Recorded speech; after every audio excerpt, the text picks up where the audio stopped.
Bienvenidas y bienvenidos a una nueva clase de la Diplomatura Superior en Educación y Derechos Humanos. Y en esta oportunidad vamos a tocar el módulo número 12, cuyo título es El trabajo como derecho. En esta oportunidad me van a acompañar los profesores Víctor Leyes y César Carrillo en el aula número 2 y en el aula número 1 la profesora Gabriela Elgul y quien les habla Federico Aguayo.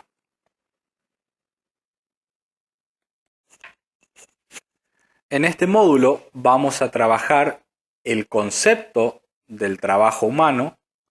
la evolución que ha tenido el trabajo humano a lo largo de la historia y por último considerar por qué el trabajo humano es un derecho.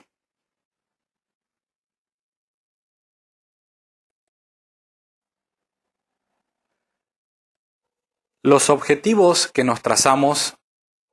con este módulo son poder definir al trabajo humano, analizar la evolución de la regulación del trabajo humano por parte del Estado, relacionar las concepciones sobre el trabajo humano y los derechos humanos, reconocer los aspectos de la regulación del Estado sobre el trabajo y finalmente evaluar el rol del Estado en la protección y acceso al derecho al trabajo, identificando los instrumentos utilizados.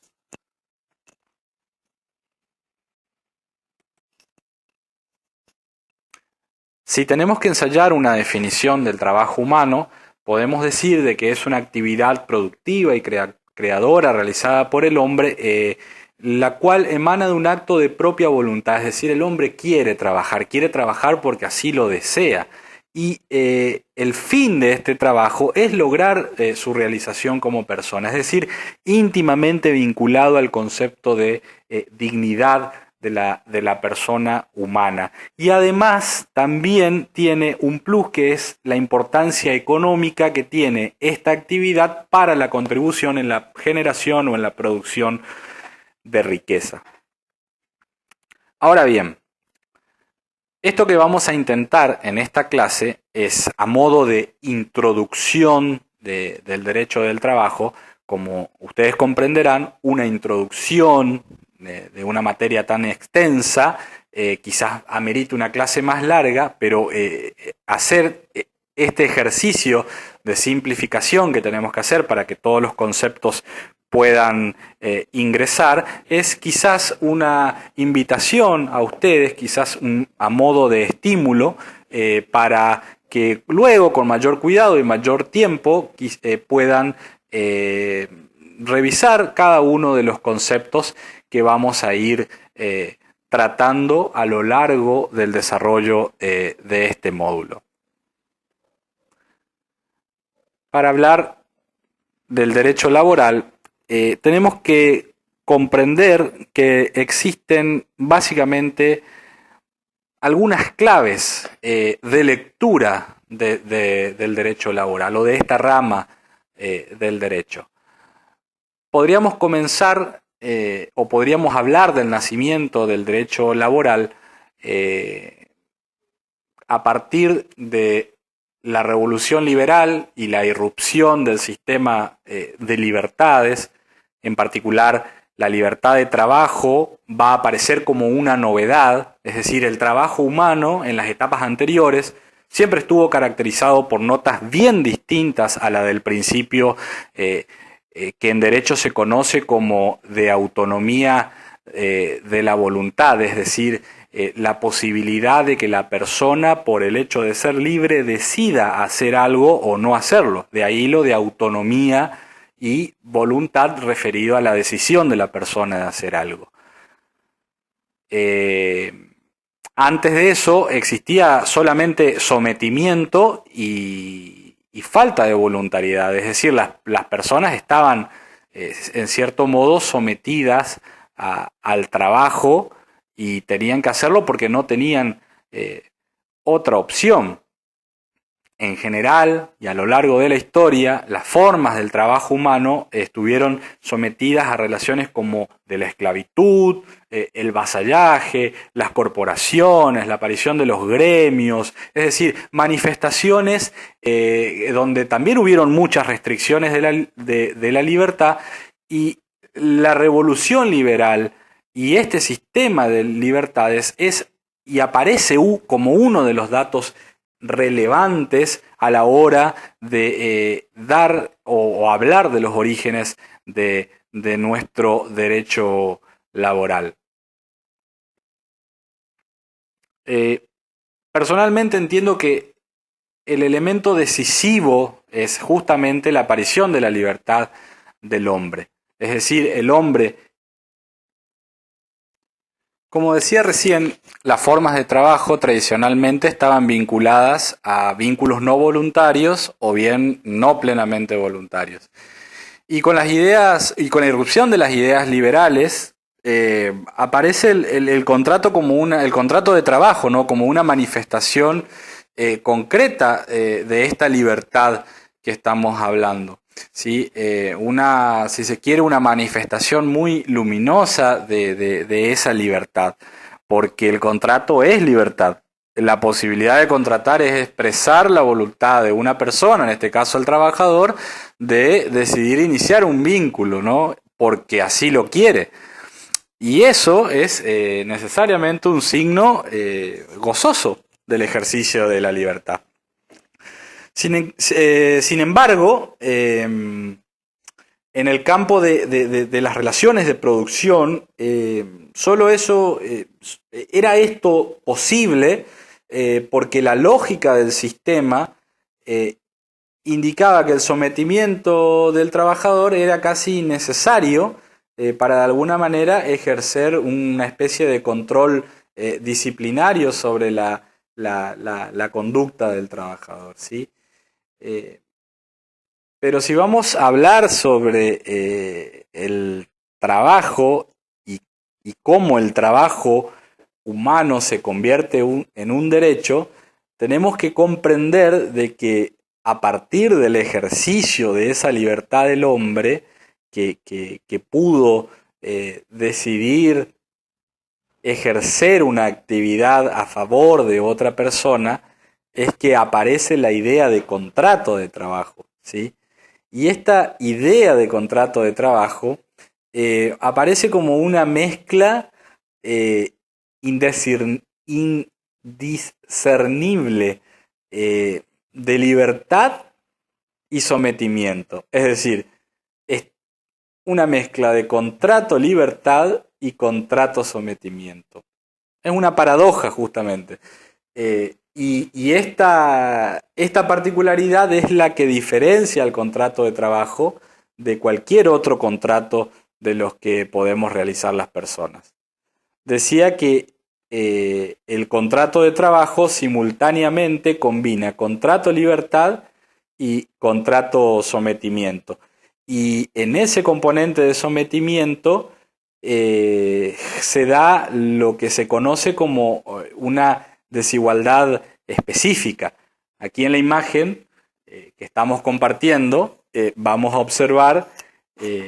figuradamente al empleador con una estatura mucho mayor que la del trabajador, que se encuentra bastante disminuido en relación al otro, y asimismo lo vamos a ver frente a la empresa y con el dinero que genera esa empresa. Bueno, esa es la situación de un trabajador frente al empleador. ¿Sí? El sometimiento del que hablamos en el contrato se expresa en esta desigualdad que es propia de las relaciones de producción y que de alguna manera es el resultado de la revolución industrial, del maquinismo, del desarrollo del capitalismo y de los mercados. Esta desigualdad que configura el elemento sometimiento del contrato, que por un lado, insisto, tiene libertad y tiene sometimiento, lo que hace es poner de manifiesto que la persona se vincula con el sistema de producción, o sea, con la empresa, asistido solamente por su capacidad de trabajo. Y enfrente va a tener a la organización productiva, que es el resultado de un proceso de acumulación de capital. Y el trabajador, además, necesita de manera indispensable poder incorporarse a esa organización para así completar el circuito de producción de riqueza, riqueza que por otro lado resulta esencial para el trabajador y para afrontar sus necesidades y las propias de su familia. Entonces, entre estos dos sujetos que estamos observando aquí, uno que solo tiene su capacidad de trabajo y que es abundante en el mercado, como son los trabajadores, es decir, hay muchos trabajadores disponibles, frente a otro sujeto, titular de la relación, ¿sí?, quien tiene de alguna manera la llave del proceso productivo, en eso vemos la relación de extrema desigualdad, insisto, de una desigualdad específica. Y entonces, en este vínculo, el titular de la organización productiva va a tener una posición dominante y el trabajador va a tener que someterse a esa condición. Ahora, fíjense esa diferencia notable de poder, ya que el empleador tiene la aptitud, digamos, la decisión de incorporar al trabajador al proceso productivo y de esa manera permitirle que complete un proceso de generación de riqueza, o bien puede no incorporarlo, y en eso de incorporarlo o no, al trabajador se le va la vida, porque de poder trabajar o no depende su subsistencia, la de su familia y su realización como persona.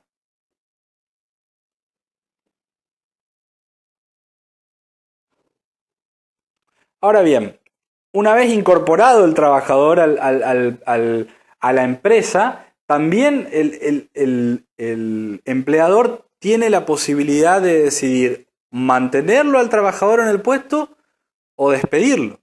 Es decir, es evidente y se vuelve patente esta desigualdad que, insisto, la reflejamos aquí simbólicamente en la imagen, pero en definitiva es para hacerla más gráfica y poder así comprender cuál es el sentido de la existencia del derecho del trabajo y cuál es el sentido de la regulación de las relaciones que se dan entre los empleadores y los trabajadores. El derecho del trabajo es un derecho de economía de mercado, ¿sí? Porque solamente existe derecho laboral en economías de mercado. Y hago referencia a esto porque ¿qué pasa en las economías de mercado? En la lógica de la economía de mercado, el titular de la organización productiva lo que busca siempre va a ser maximizar el retorno de su inversión. Esa es la lógica del mercado y siempre el titular de la organización productiva va a tratar de maximizar el retorno de la inversión ajustando todos los factores del sistema. Pero ¿qué pasa cuando se pretende o qué pasa con el factor en realidad de trabajo humano?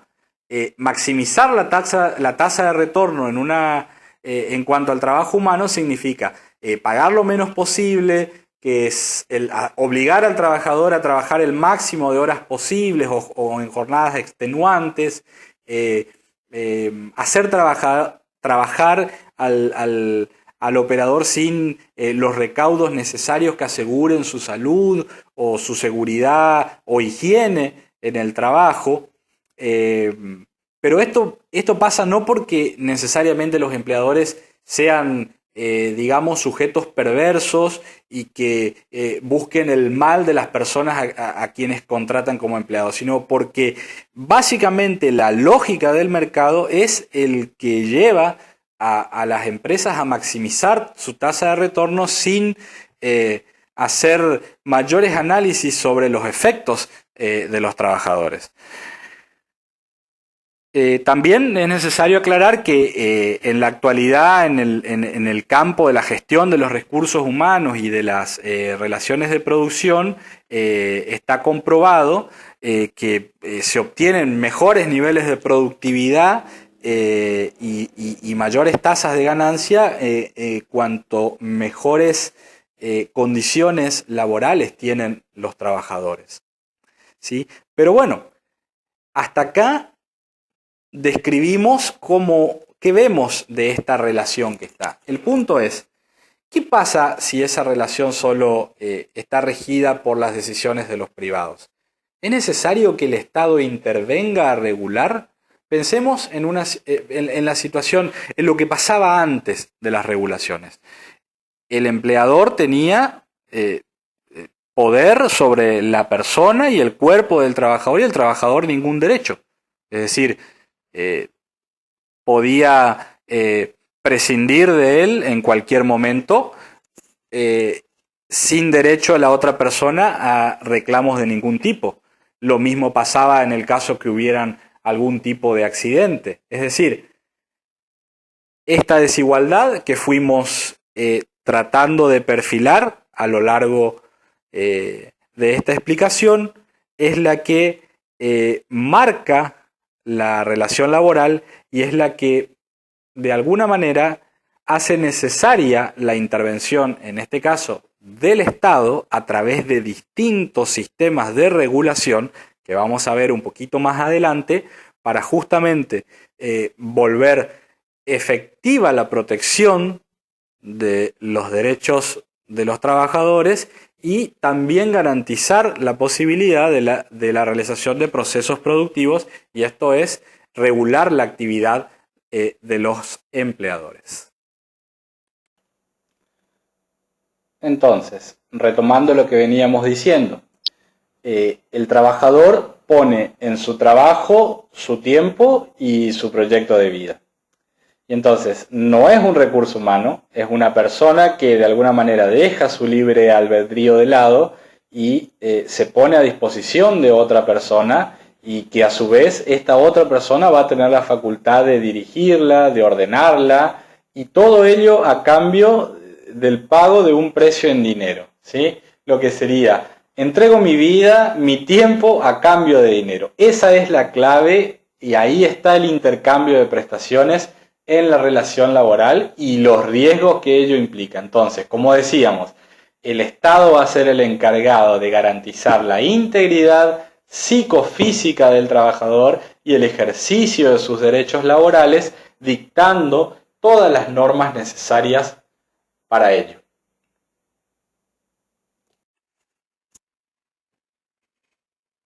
¿Cómo regula el Estado esta desigualdad de la que venimos hablando? Bien, eso siempre va a depender del contexto histórico, del contexto político, del contexto cultural, del contexto social. Es decir, no aparece como un hecho aislado. Las regulaciones que van realizando el Estado sobre los distintos derechos de las personas son productos de las transformaciones y de los cambios que la misma sociedad va atravesando en su devenir. De allí que también la concepción del Estado o qué realiza o qué no realiza un Estado vaya mutando con el tiempo, y es lógico que si muta la concepción de Estado, muten también las normas que son producto de la regulación del mismo. En este análisis, si observamos en la historia argentina, el trabajo aparece como derecho en la Constitución ya primigenia del año 1853, una constitución similar a las de su época, es decir, las del siglo XIX en general, con una tendencia más bien liberal, donde el derecho al trabajo aparecía como un derecho en igualdad que al derecho de industria, por ejemplo, o al derecho a, a comerciar, más solo eso, es decir, no hubo una regulación específica de esta relación laboral, sino hasta mucho tiempo, pasado mucho tiempo hacia adelante, ¿sí? Eh, Entonces, se podría decir de que el Estado argentino, como tal, eh, reguló el derecho al trabajo, primeramente en la Constitución Nacional, en el año 1853, posteriormente, así a grandes pinceladas, con la incorporación del artículo 14 bis a la Constitución, se garantizaron también los derechos colectivos del trabajo, como se los conoce, es decir, los derechos referidos a la asociación sindical, a la posibilidad de participar en los sindicatos, a la posibilidad de reunirse, a la posibilidad eh,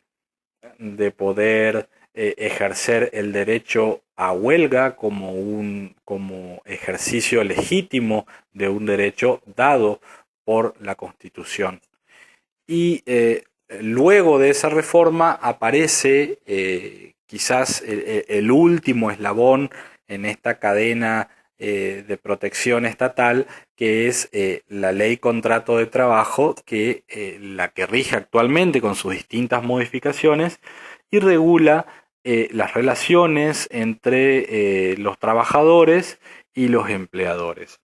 Y en este gráfico que estamos observando, vamos a ver la figura de un empleador formada por un triángulo bastante elevado y vamos a observar el Estado en el medio y el trabajador, que resulta un triángulo más pequeño, se encuentra sostenido, ¿sí?, o elevado a la altura del empleador a través de la ley laboral y la Constitución. Es decir, lo que hace el Estado es igualar por medio de la regulación legal la situación del empleador y del trabajador. ¿Y qué implica esta igualación? Bien, ahí es donde vamos a empezar a observar que aparece la idea de protección del trabajo y de protección no solo de los derechos del trabajador, sino de las condiciones en las que va a ejercer ese trabajo. Así entonces, la regulación legal va a prever desde la concepción misma de qué es el trabajo hasta el modo en el que se va a ejercer esa relación laboral, cuáles son las facultades de uno, cuáles son las obligaciones del otro, cuáles son las maneras, las modalidades de contratación, cuál es la jornada de trabajo, va a establecer máximos para esa jornada, va a establecer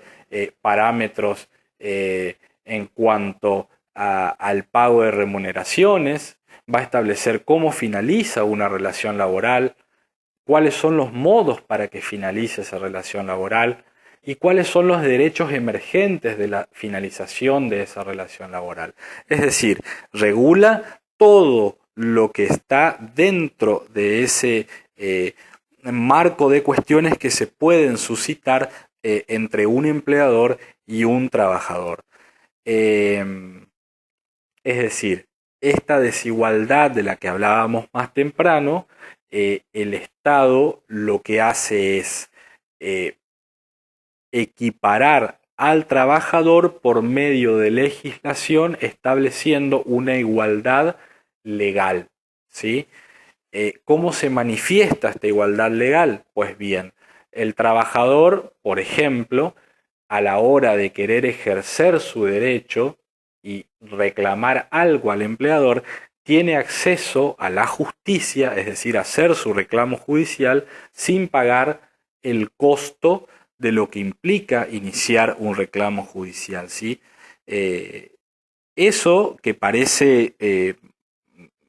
nada, digamos, a un trabajador que de pronto vive solamente de lo que realiza y no tiene ningún otro ingreso, le resulta beneficioso y permite que efectivamente los reclamos puedan llegar a buen puerto. Además de eso, establece otros principios como ser el hecho de que toda la legislación laboral es de orden público.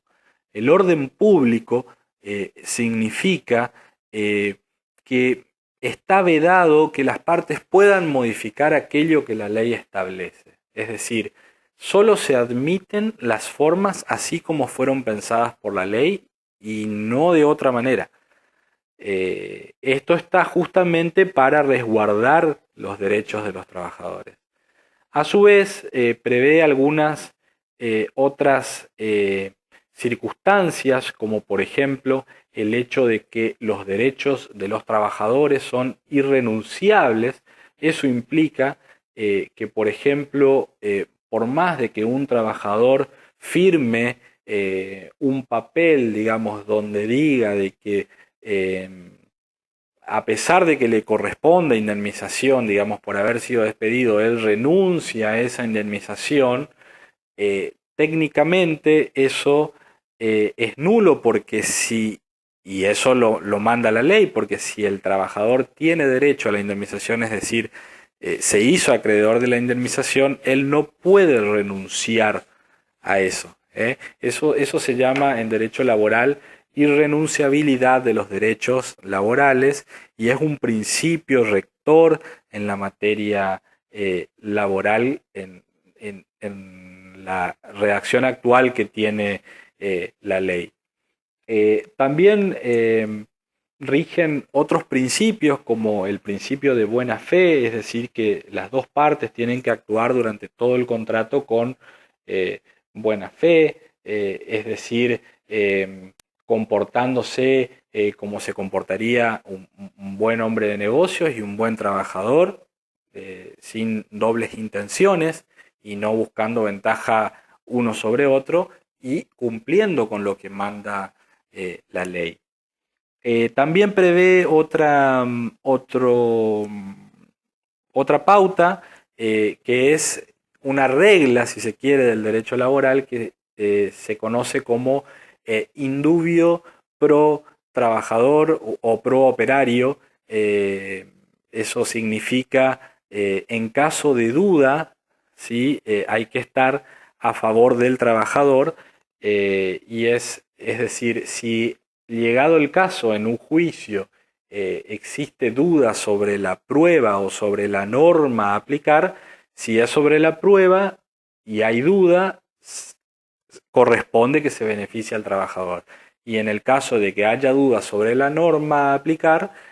corresponde que se aplique siempre la norma más favorable o más beneficiosa eh, a los derechos del trabajador.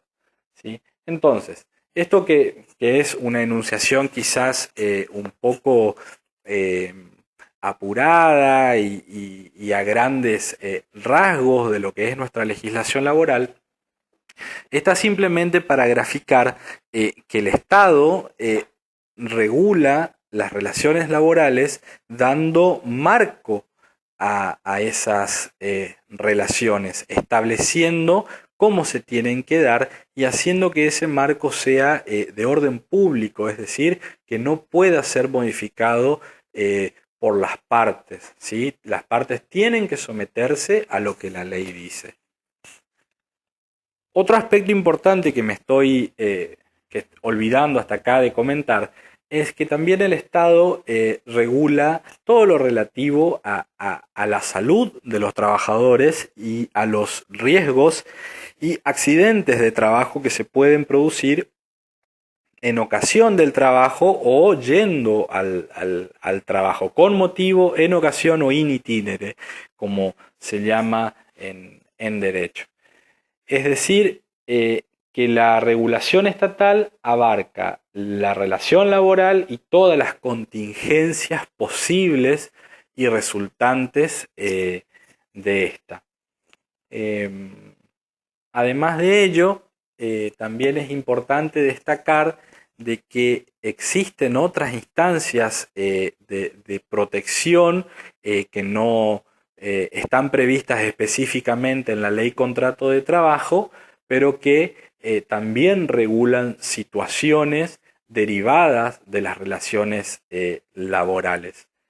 Finalmente, la ley contrato de trabajo abarca todas las relaciones laborales de los privados, digamos, de las personas privadas, y están excluidos algunos trabajadores que por tener una actividad tienen, digamos, un esquema diferente o una regulación legal diferente, como por ejemplo el régimen de las trabajadores y trabajadoras de casas particulares, el régimen de los trabajadores agrarios, el régimen de los empleados de la construcción, es decir, tiene un marco normativo diferente al de la ley contrato de trabajo. Y el último punto en este esquema es que otro gran empleador es el Estado. El Estado también puede ser empleador, no solo un privado puede ser empleador. Y el Estado, como empleador, está obligado a respetar las normas laborales que el propio Estado dicta. La particularidad que tiene el Estado como empleador, y nosotros como docentes sabemos porque somos empleados estatales, es que tiene una normativa particular y específica, es decir, el empleo público tiene una ley que regula esas relaciones, que es una relación laboral entre un particular con el empleador, que en este caso es el Estado. Entonces, ¿cómo regula esta desigualdad el Estado? Bien, a través de distintas normas que arman un plexo normativo justamente que garantiza y asegura la protección de los derechos de los trabajadores.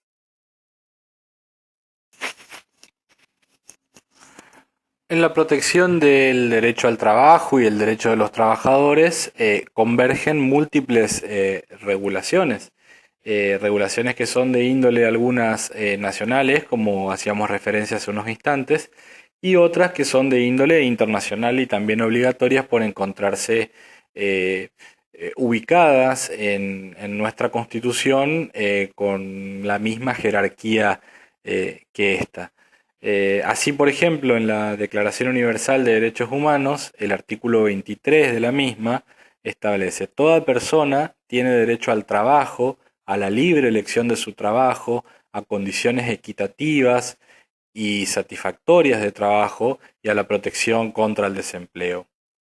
Toda persona tiene derecho sin discriminación alguna a igual salario por igual trabajo. Toda persona que trabaja tiene derecho a una remuneración equitativa y satisfactoria que le asegure, así como a su familia, una existencia conforme a la dignidad humana y que será completada en caso necesario por cualesquiera otros medios de protección social. Toda persona tiene derecho a fundar sindicatos y a sindicarse para la defensa de sus intereses.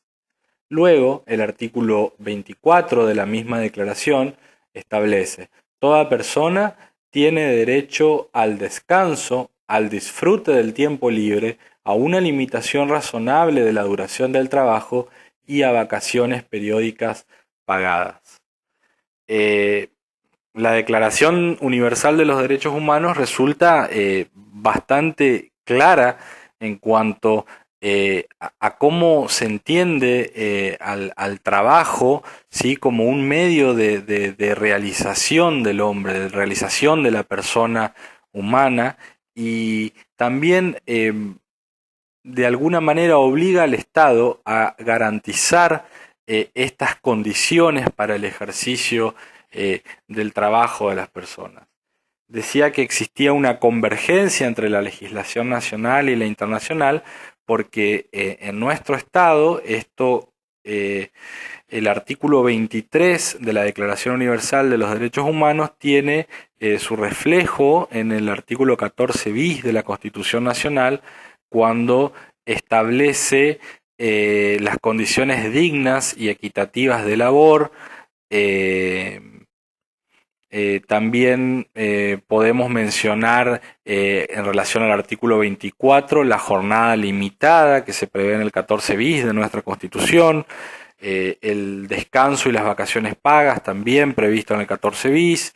la retribución justa, es decir, igual remuneración por igual tarea, también prevista en el 14 bis de la Constitución y en otros tantos pactos internacionales sobre derechos humanos. Es decir, el trabajo goza no solo de una protección nacional, sino también internacional y se lo concibe como derecho humano porque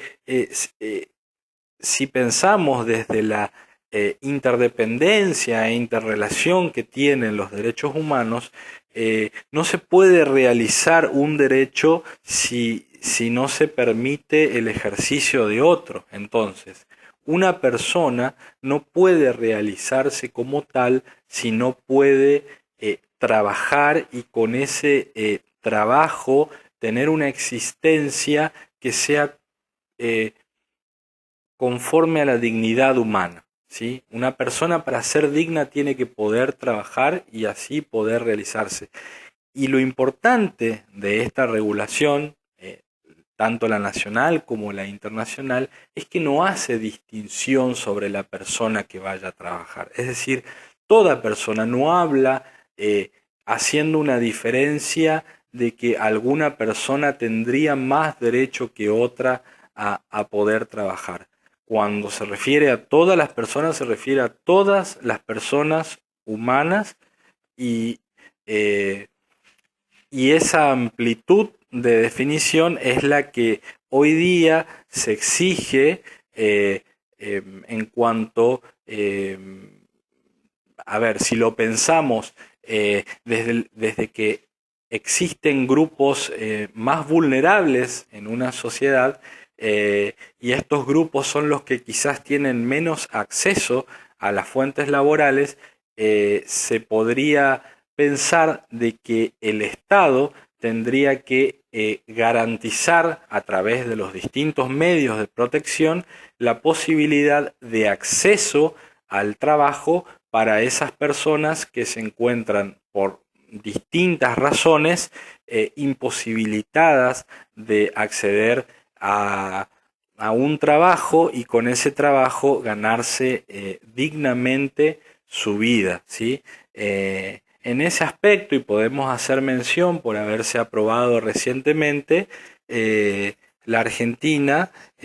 pionera en materias de derechos humanos y de derechos eh, eh, en favor de las comunidades LGBTI, eh, dictó una norma donde garantiza el cupo laboral para las personas trans, es decir, garantizando un porcentaje de empleo para las personas de condición trans. Una norma que evidentemente toma consideración de la vulnerabilidad de un grupo determinado en la sociedad que al tener condiciones sumamente desfavorables en su vida, desfavorables en el sentido de que no tienen acceso, al igual que el resto de las personas, al sistema educativo, no tienen acceso a trabajos decentes, al igual que el resto de las personas, tienen una expectativa de vida muy inferior al resto de las personas, eh, considerada en algunos estudios de no más de 40 años, es decir,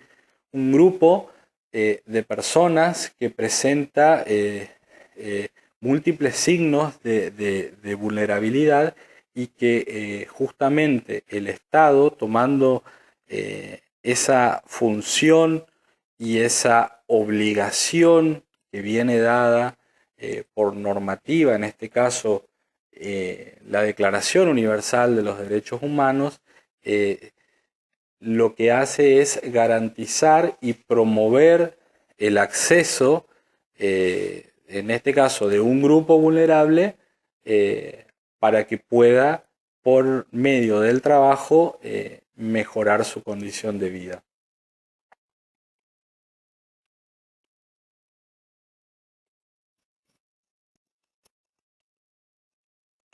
También se encuentran previstos en la Constitución Nacional, en los artículos 14, 16, 43, el derecho a no ser discriminado y a la igualdad de trato, es decir, el derecho a la igualdad,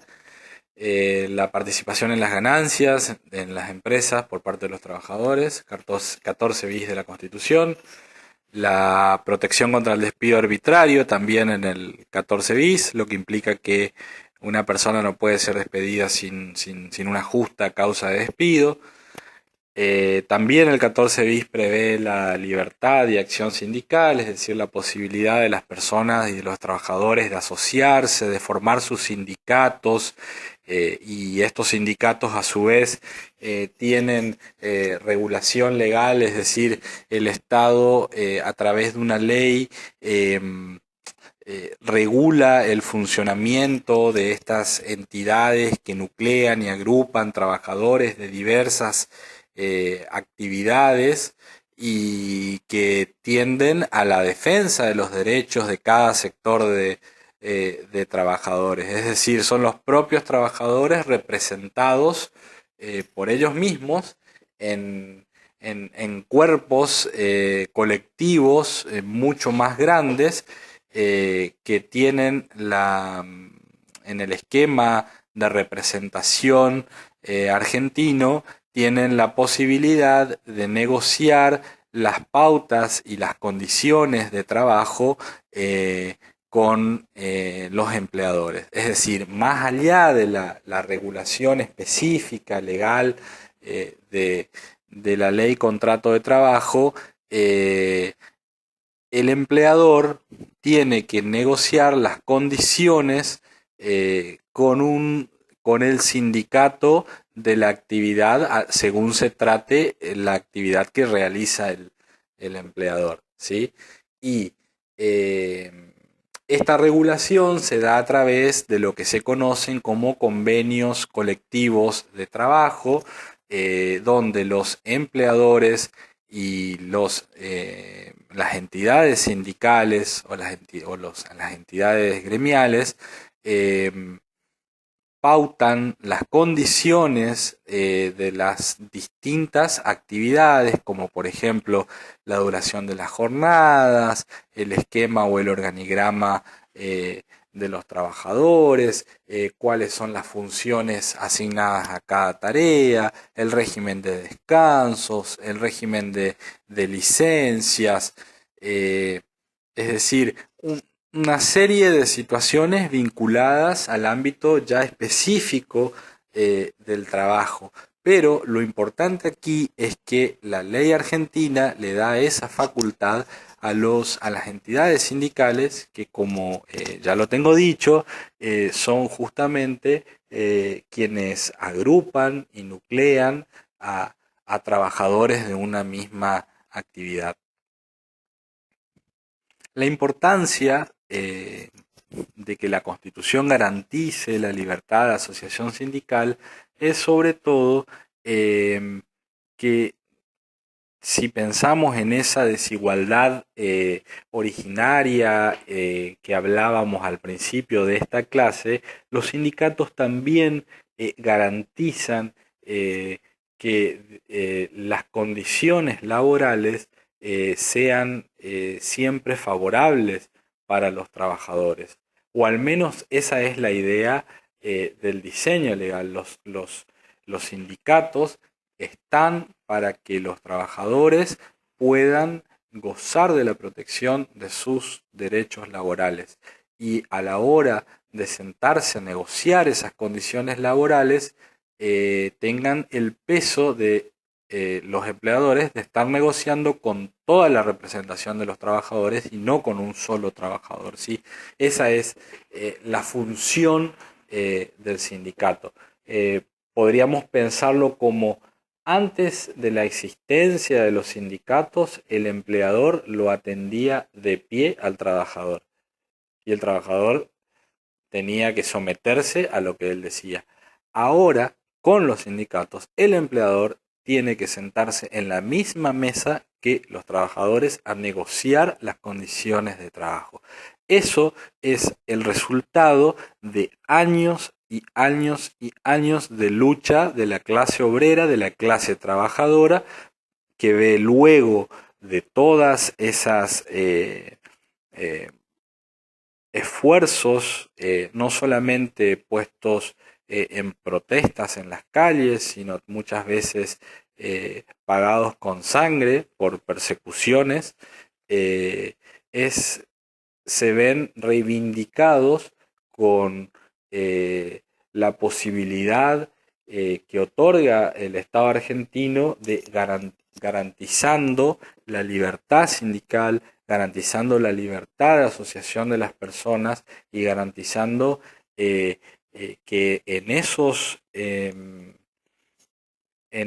órganos de, de, de agrupamiento de trabajadores eh, se ejerza la democracia y permite que cada grupo de trabajadores pueda mejorar sus condiciones de trabajo y de esa manera también garantizar la dignidad en sus vidas.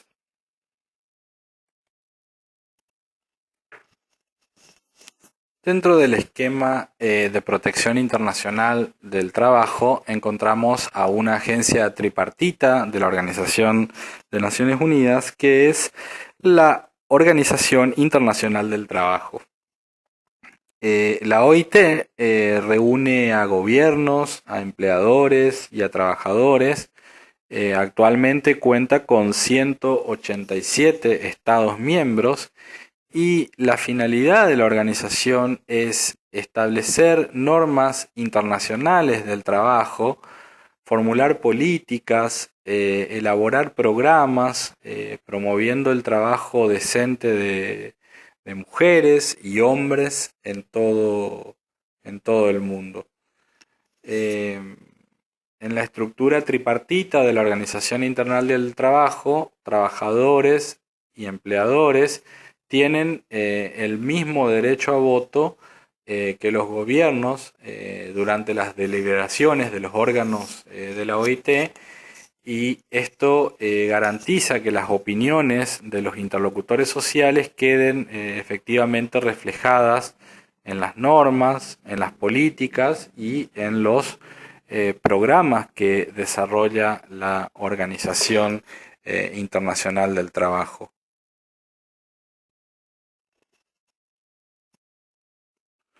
Los objetivos principales de la Organización Internacional del Trabajo son promover los derechos laborales, fomentar las oportunidades de trabajo, mejorar la protección social y fortalecer el diálogo en todos los temas relacionados con el mundo del trabajo. Argentina, nuestro país, estuvo o fue miembro, es miembro de la Organización Internacional del Trabajo desde el año 1919, es decir, desde su creación, y hasta el día de hoy tenemos ratificados 81 convenios y 2 protocolos. Además también está vigente actualmente el programa de trabajo decente que lleva adelante la Organización Internacional del Trabajo y consta de 6 ejes prioritarios. Básicamente, además de la promoción de los principios de igualdad de género, que fue incorporada de manera transversal en todos los ejes, están delimitados como creación de empleo, fortalecimiento del diálogo social, reducción de la economía informal, el empleo de los jóvenes, condiciones de empleo y empleabilidad, la cobertura de la protección social, la prevención y erradicación del trabajo infantil. Vale la pena destacar que la Argentina, al ratificar los convenios y luego al incorporarse a la legislación argentina, los mismos resultan obligatorios y de aplicación como si fueran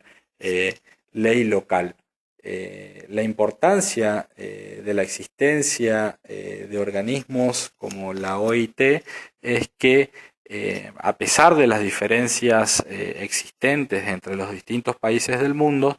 estos organismos de alguna manera van nivelando, si se quiere, la protección, estableciendo un piso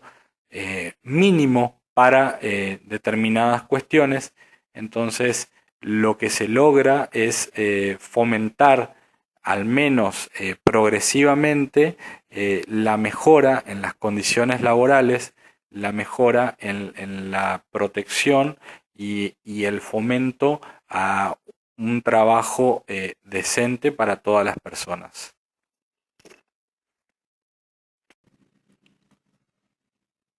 Trabajo decente implica acceder al empleo en condiciones de libertad y de reconocimiento de los derechos básicos de los trabajadores. Porque estos derechos son los que garantizan que no haya discriminación ni ningún tipo de persecución, garantiza que se reciba un ingreso que permita satisfacer las necesidades básicas y responsabilidades tanto de índole económica como sociales, familiares, a la vez que se logre un nivel de protección social para el trabajador, para la trabajadora y los miembros de su familia. Esta protección de derechos también incluye el derecho a la libertad de expresión y de participación laboral de manera directa o indirecta a través de las organizaciones representativas, es decir, los entes sindicales elegidos estos por los trabajadores y las trabajadoras, ¿sí? En definitiva, como hablábamos anteriormente, de los objetivos o las metas estratégicas que se plantea la Organización Internacional del Trabajo, son la promoción de los derechos humanos laborales, la creación del empleo, la protección social y el diálogo social. Y a modo de conclusión podríamos decir que la idea de trabajo decente, como lo propone la Organización Internacional del Trabajo, se encuentra de alguna manera implícita en las medidas que tienen que tomar los gobiernos o mejor dicho, los poderes de cada país, es decir, el poder político y las corporaciones, de manera que se asegure a cada persona que habita el planeta que pueda acceder a un trabajo que haga su dignidad como tal, ¿sí? Alcanzando plenitud y satisfacción. Y hay que tener en cuenta que no se puede definir con certeza cuáles serían específicamente estas directrices, pero sí se puede mencionarlas de manera genérica. Es decir, la obligación de los gobiernos de adoptar políticas tendientes a reducir el trabajo esclavo, el trabajo infantil, el trabajo informal, asegurar las condiciones y la protección para los trabajadores, para sus familias, pagar salarios que aseguren la satisfacción de las necesidades básicas, al menos las necesidades básicas, incentivar la participación en los sindicatos y en las entidades gremiales, fomentar el diálogo entre todos los sectores que intervienen en las relaciones laborales, intervenir en las situaciones de maltrato físico, psíquico, evitar y reglamentar para que no exista violencia laboral en cualquiera de sus variantes, asegurar la igualdad de oportunidades y esto hacerlo sin discriminación ni distinciones que respondan a algún criterio arbitrario como ser género, raza, religión, opinión política y en general evitar cualquier tipo de práctica que suprima o bien disminuya la dignidad de la persona humana, porque esto implica asegurar el reconocimiento de los derechos humanos básicos y de los derechos laborales en particular. Y la idea es generar no solamente empleo en cantidad, sino que el empleo sea de calidad para de alguna manera terminar con situaciones de explotación y de trabajo que no reúne las características de decente como lo persigue en sus fines la Organización Internacional del Trabajo.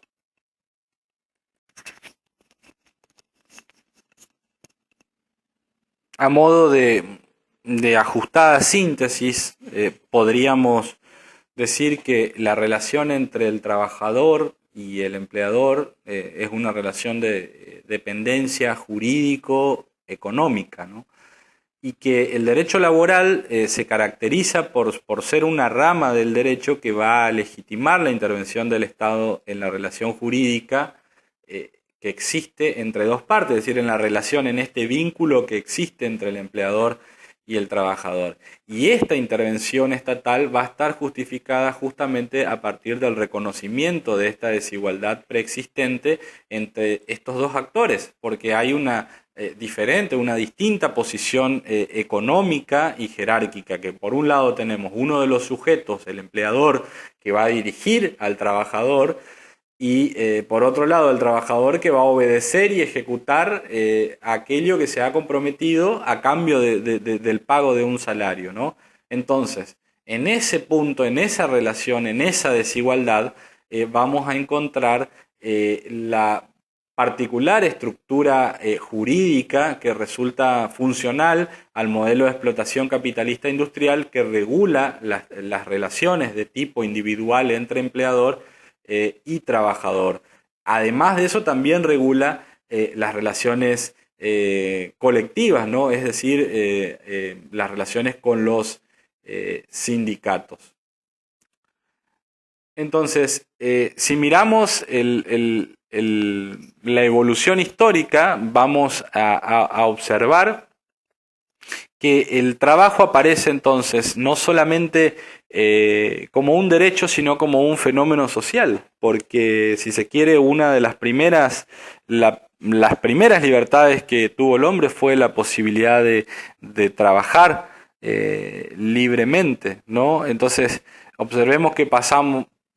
la humanidad de la esclavitud en la Edad Antigua a los siervos de la Edad Media y luego a un sujeto ya dotado de derechos y libertades.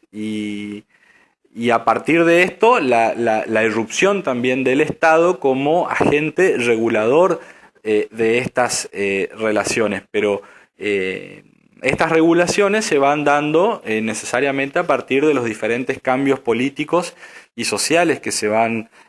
sucediendo en los distintos países. De allí que la evolución siempre esté marcada por luchas de sectores o de grupos sociales que tienden a reivindicar sus derechos. Es importante no solamente la tarea de reconocimiento de los derechos, sino la tarea de promoción de los derechos. De alguna manera, lo que estamos haciendo aquí hoy en esta diplomatura sobre educación y derechos humanos es contribuir, además de ganar conocimientos respecto al tema, contribuir a la promoción de los derechos humanos. Y el trabajo es un derecho humano. Y no solamente conocer la regulación legal del derecho al trabajo, sino promover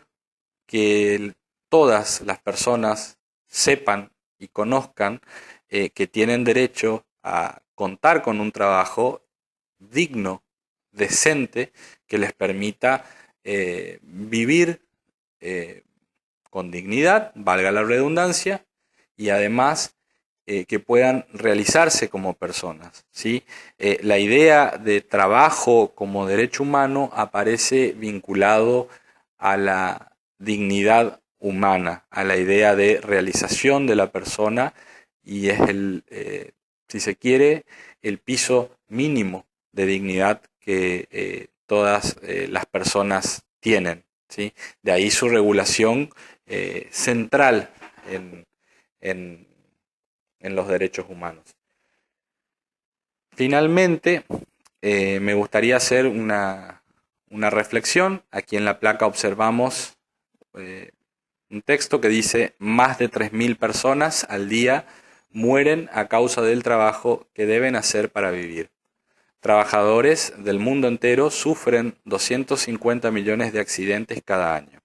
Las pérdidas económicas equivalen al 4% del Producto Interno Bruto Mundial. En términos de familias y comunidades destrozadas, el daño es irreparable.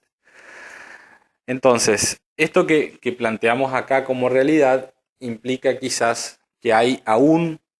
un largo camino por recorrer, no solamente desde la regulación estatal, sino desde el reconocimiento social a distintas situaciones donde se observan casi cotidianamente y también en nuestro ámbito situaciones que no se condicen con los derechos laborales, ¿sí? Es muy común encontrar niños trabajando en lugares de cosecha de frutales, de cosecha de hortalizas. Es muy común encontrar personas sometidas a explotación o esclavitud, quizás en lugares despoblados o cuidando estancias. Es decir, hay un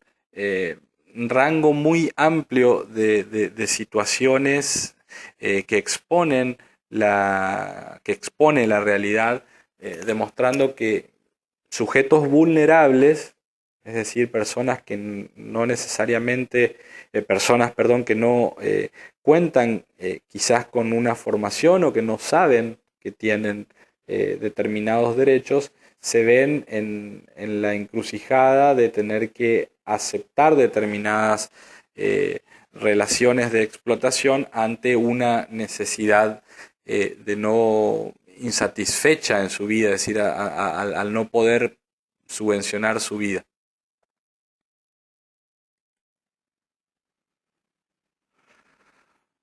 Para finalizar esta clase, quiero agradecerles por la atención dispensada en nombre de todos los profesores que trabajamos en el desarrollo de este módulo y desearles la mejor de las suertes en sus respectivos trabajos